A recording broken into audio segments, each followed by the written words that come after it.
Hey everyone, Thurblife here, bringing you a review on a game I recently beat, Kingdom Hearts 3. As someone that never played Kingdom Hearts 2 or any of the handheld games, only ever Kingdom Hearts 1, I'll be reviewing it based on my own experiences, and you can decide for yourself if this is something that could interest you. These are my own opinions and thoughts, and are in no way the thoughts of others, and we will be giving everything a ranking for each of the following categories: graphics, gameplay, story and plot, and the amount of enjoyment I had while playing the game. This video does contain spoilers for the game, and if you want to avoid them, be sure to skip to the end to see the final rating. First up, we'll be going over the graphics. This installment I feel had a very great looking game.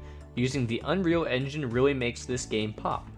You can look at the water and the trees and all of the small details, and it looks so good. So good. I actually caught myself looking at the landscapes and the amount of details into the levels, sometimes more than actually doing missions or progressing the story or actually fighting enemies. So this section actually is the smallest section because there's not a whole lot to say. So overall, I give the graphics of this, I give it a 8 out of 10. I think that's pretty fair. Now there are some things obviously that don't look as good as they should or as good as other things. So I think an 8 out of 10 for graphics, considering the Kingdom Hearts franchise. I think this is actually really good. So we'll be going over to the next section right now.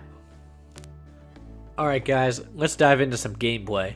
From only ever playing Kingdom Hearts 1, this game's combat feels, what's the best word I'm looking for? Floaty, I think? I spent more time in the air, actually fighting people, than fighting people on the ground.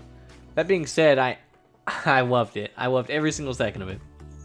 Mindlessly slashing away at enemies was actually fun. I do wish that there was some more skill put into the combat though, because most of the time you're just smashing X, and every now and then you hit triangle. It was pretty mindless and unintuitive, and it took little skill to block attacks properly and defeat most of the enemies. Every now and then you would fight one ridiculously hard enemy, but those were so few and far between. Having access to the world's main characters was always nice to see, and I'm glad I didn't have to manage my party every time that we went to a new world like we did in the other games. Although I feel as if the characters they gave didn't really impact the combat very well, as in they just felt very static and their attacks were uninteresting. I did enjoy the team attacks and the attraction rides, but the attractions were random, which one would come up, and only pop up after hitting specifically marked enemies with the green circle. These special characters like Ralph and Simba, etc., I'm going to be honest, I rarely used, and most times I forgot about them. You never needed to use them for anything, and they felt unneeded because most fights just were simple and they didn't last very long. The Keyblades from each world were very unique, and they gave you access to different playstyles and transformations, such as a giant hammer, guns, ice blades, etc. I personally loved the Monsters Inc. yo-yos and the Toy Story hammer. Another feature that was very underutilized was the air stepping. Outside of a few places, there was never a need to air step / shot lock. They were very rarely used, and that's unfortunate. The flow motion feature added to the floaty combat, and it felt very fluid and smooth to me. I really enjoyed it, and the ability to set loadouts for your spells and hotkey them to buttons was also very nice, and quite the upgrade to have multiple loadouts. My final rating for the gameplay will be a 7 out of 10. Hitting long combos felt satisfying and rewarding. Pretty much just smashed X a bunch of times, but the bosses felt undertuned compared to the Kingdom Hearts 1, which is the only other game I played, like I said. And they were very uninteresting, and outside of maybe 2 or 3 of them, they were easy and required almost no challenge, and could have been beaten by, honestly, any unskilled gamer such as myself. So a 7 out of 10 I think is fair for having mostly good things, but having a lot of not good things as well. Alright, let's dive into the story. The story for this game is probably one of the most all over the place stories I've ever played. The story starts off with Yen Sid wanting Sora to gain back his strength and to obtain the power of waking. Alright, so he decided to travel from world to world trying to find it, and in every world, the organization appears and doesn't do a damn thing. They come and tell you some bullshit, and try to progress their own story, and then you fight some uninspired boss. The bosses had almost nothing to do with the actual worlds, outside of the Titans from Hercules and Davy Jones from the pirate levels. I forget what they're called right now, I don't know why. You could have fought corrupted versions of Mother Gottfried, or Randall, or Hans from the Frozen World, which, by the way, they don't even introduce him. He just shows up, has 0 voice lines, steals Elsa, and that's it. But no. They just throw in some random-ass Heartless creatures that have nothing to do with the world. So after all the shit of going to the worlds and slaying all these Heartless, we never get the power of waking. We just say fuck it and do it. Why not? Fuck it. We're just going to the Dark World. Why not? We don't have the power we need, but I'm sure we don't actually need it, right? It never really tells you what the power of waking is. It's like halfway through, they just gave up on it. I assume we used it to wake up the people that are inside Sora, like Roxas, but like, we never learn it.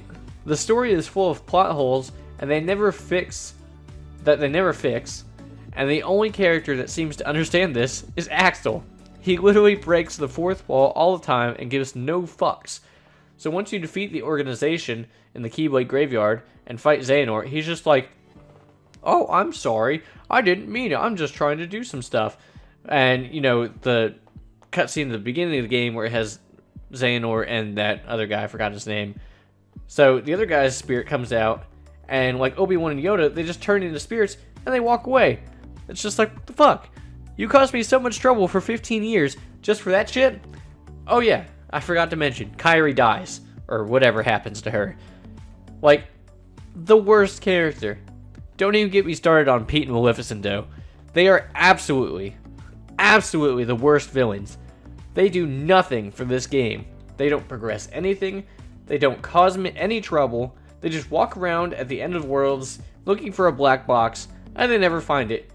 And I think they actually give up. They don't do anything. Absolute trash characters. Actually, you know what? Fuck it. They're worse than Kairi. So, with all that being said, my overall rating for plot, I'm giving this a 4. The story doesn't incorporate the Disney characters like it had before. They're just there, honestly, and don't offer much in the plot. We don't actually influence anything in the worlds. It's like they took clips from the movies and just threw them into the game. Although the game does offer a menu where you can have the story kind of explained to you throughout the years.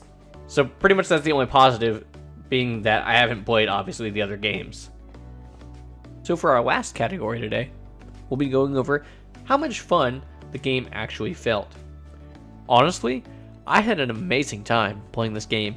I really loved the Toy Story, the Monsters Inc., and the San Francisco levels. They felt amazing and were visually some of the most appealing. The characters there were enjoyable and felt fun to play with. The combat was fresh to someone who hadn't played since the first game and felt very fluid and less clunky than Kingdom Hearts 1. I enjoyed the Keyblade transformations and the different styles that you could use. The attraction rides, they could have been a little bit better, or let you choose which one to use, but overall, they weren't that bad. All in all, this game was one of the first I completed this year, and it was pretty fun. It's not a particularly long game either. I think I spent maybe 29 hours in the game. Granted, I didn't 100% the game, but I still enjoyed it. The cooking features were very interesting, and having Donald and Goofy shouting, "I think there's some ingredients over here," was always entertaining in the middle of a huge fight. Overall, for fun, I'd give this game a solid 8. So where does that leave the total score? Rounded up, this game gets a solid 7 out of 10 overall. This game has story problems like no other, but outside of that, it's pretty entertaining. I would recommend you play this game if you are a Kingdom Hearts fan, or even if you're not, just watch a quick lore video and catch up. That's what I did. I don't regret that at all. I do have the other Kingdom Hearts games on the story so far, and I might go back and play them, just to get a better understanding. But that's going to do it for today, guys. Thanks for watching, and be sure to subscribe to the channel for more game reviews, let's plays, and general gaming things that we do here. Follow me on Twitch to see these games played live. And right now I'm playing Sekiro and loving every single moment of that. That game is so hard, but it's so fun. So be sure to stick around. And until next time, guys, see you!